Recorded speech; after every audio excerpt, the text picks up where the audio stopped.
Because I was a non-traditional student myself, and I knew about the challenges and the opportunities that being a non-traditional student presented, I decided that I would look at military veterans. My thought came from a different culture than academia, and kind of examine their perceptions of what that experience was like, and also take a look at the institutions and contexts between which they transitioned. Veterans I interviewed, there were mixed reasons for going into the military, but I have to say that none of them regretted their military experience, despite the fact some had very negative topics to talk about. None said, "I'm sorry I did it." A number of people talked about varying kinds of betrayal or deception that they experienced, but they didn't seem to so much think that the military was responsible for that. One person blamed a recruiter for, this is really a story that stayed with me. He blamed a recruiter for telling him he'd be able to be in construction, that he was doing something constructive in his military career. And they put him in demolition. Essentially, he was blowing places up. And he went to his superior officer and said, "This isn't what I'm here for. I don't want to destroy things." And this really made me feel it was so touching. And he explained, the officer explained to him that destruction is part of construction, okay? And he said, "No, but that's not what I wanted to be part of." And then he explained to me that he had to go along and continue because he was signed up and on. He said, "Just luck. I got into the kind of unit that I wanted to." So he didn't directly blame the military for it, although I was kind of angry at the explanation he was given. I thought it was really kind of talking down to him. And other people talked about other areas where they felt that they had been deceived or betrayed.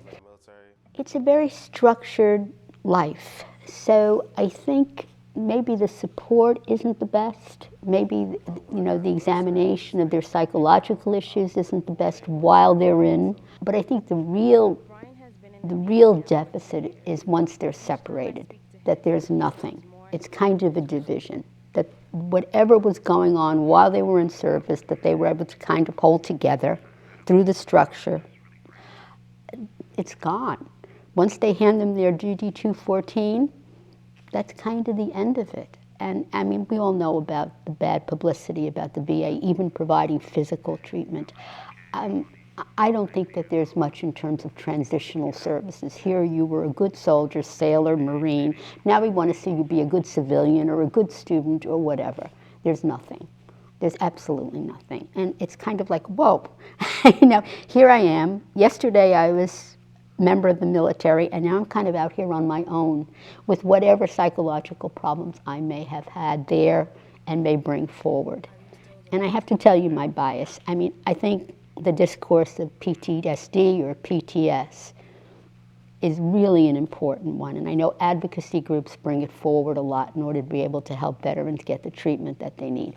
But I think when it becomes the dominant discourse about people in the military, there can be a disadvantage, because I experienced when I was doing my work that a lot of people thought of veterans who were students, well, not only as people that they wouldn't have known in their lives, but kind of as damaged goods.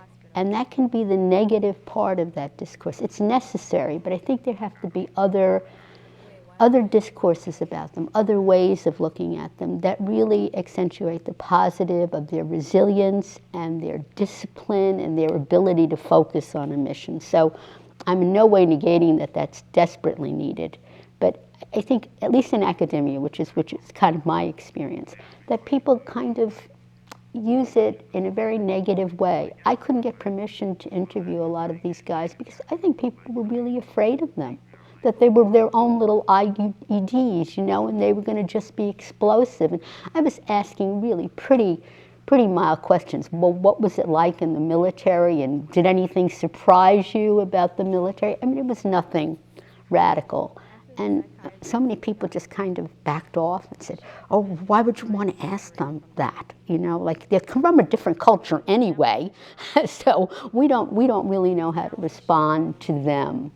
And I think they had similar experiences to mine. Like, well, who is this stranger in a strange land? And no matter how well you're funded, if that's the way you're received, it's not helpful.